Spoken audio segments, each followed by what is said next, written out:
Баршаңызға сәлем достар, каналыма қош келдіңіздер. Бүгін сіздерменен өте оңай әрі тез асығыс кезде жасап жіберетін пигодимен бөлісетін боламын. Өте қарапайым рецептімен бөлісетін болам. Ыдысымызға суымызды құйып алып, бір қасық тұз саламыз.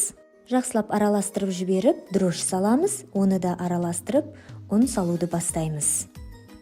Кішкене ұнымызды салып, жақсылап қозғап, араластырып, біркелкі етіп араластырған соң бетін жауып қойып қоямыз. Себебі қамырымызды біз ашытып алуымыз керек. 15-20 минуттан соң қайта алып, қамырымызды илеуді бастаймыз. Өте жұмсақ қамыр илейміз. Июі қанғанша жақсылап осылай қолымызбен жұмыс жасайтын боламыз. Илеп болған қамырымызды пакетпен жақсылап орап, жылы жерге ашығанша 1-2 сағатқа қойып қоямыз. Қамырымыз ашығанға дейін біз ішіндегі салмасын дайындайтын боламыз. Салмасына ең бірінші пиязымызды майдалап турап аламыз. Үстіне фаршымызды салып аламыз. Әр қарай видеода көріп тұрғандарыңыздай майдалап туралған капуста саламыз 40 қабат. 2-3 дана сарымсақ езіп саламыз.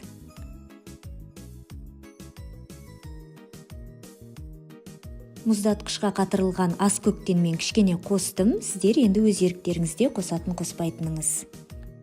3 ас қасық соя соусын қостым. Кішкене тұз және де сұйық май құйып жібердім. Сонымен жақсылап араластырып аламыз. Салмамыз дайын, енді қамырымыз ашып дайын тұр екен. Соны алып, кішкене бөліктерге бөліп аламыз. Мен таразының көмегіменен барлығын бірдей етіп 80 граммнан бөліп алдым. Сіз өз еркіңізде көресіз.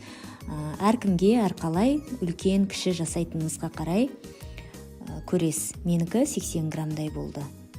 Бөлінген бөлікшелерді кішкене зуала етіп дөңгелекшеп етіп бетін жауып қойып қойдым. Салафан пакетпен жаптым бетін қаясып қалмау үшін.